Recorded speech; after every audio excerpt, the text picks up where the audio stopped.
And it came to pass that an issue was decreed that a census should be taken over the whole land. And so, the story begins. A young pregnant virgin starts her journey to a city called Bethlehem. Her name is Mary. Her husband is Joseph. The child she carries will be called Jesus. Chances are, parts of this story are as familiar to you as Frosty the Snowman or Rudolph the Red-Nosed Reindeer.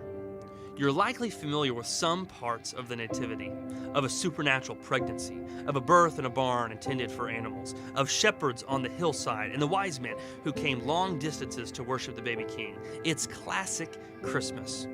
And you might know that these stories are found in two Gospels, Matthew and Luke. And you would know that it wasn't just the birth of another poor kid, but of the one who would save humanity from its sins. But are you aware that there is another gospel account of the birth of Jesus? It is found in the last book of the Bible from the gospel writer John.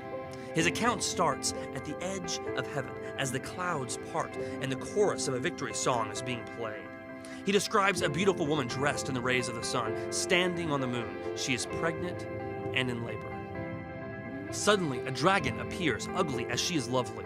Then, like a crimson gash across the sky, a beast is poised to devour the infant coming out of the womb. The moment the child appears, the dragon lunges. It's a scene where you shut your eyes, too terrified to witness the outrage. And then, in a split-second interval between birth and rescue, the dragon is robbed of his prey, and we realize that this is the one who has come to rule the nations.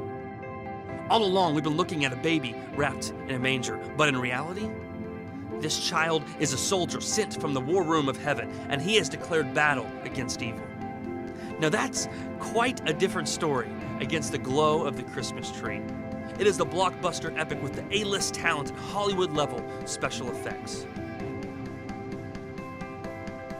And Archangel Michael, captain of the angels, joins battle against the dragon with the terrorizing names.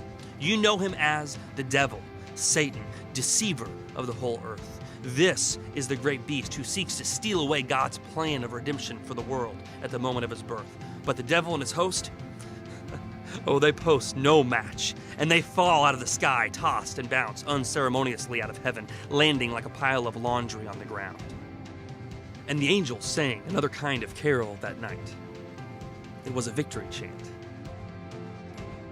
But the devil is in a furious rage. He knows his time is up.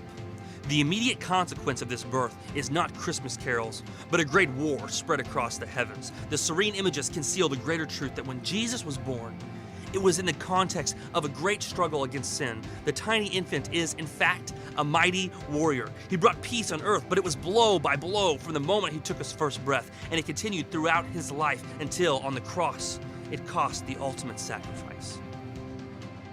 In truth, in John's Gospel revelation, he tells three stories of Jesus' battle with Satan. The first is at his birth. The second is in an empty tomb. The final battle is when he returns to take his family, the church, back with him to heaven.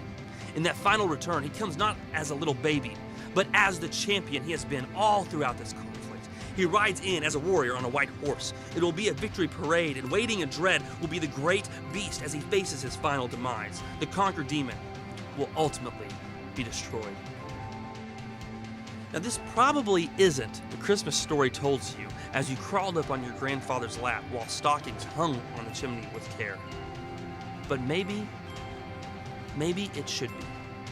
For you see, this is the whole story of the epic struggle, and it is the most important part of the Christmas narrative. Each week, when we come together for the Lord's Supper, he instructs us to remember the whole story. The story of his return on the white horse and in his victory uniform. The story that started with a tiny baby in a little town called Bethlehem. Remember to tell it all until he comes again.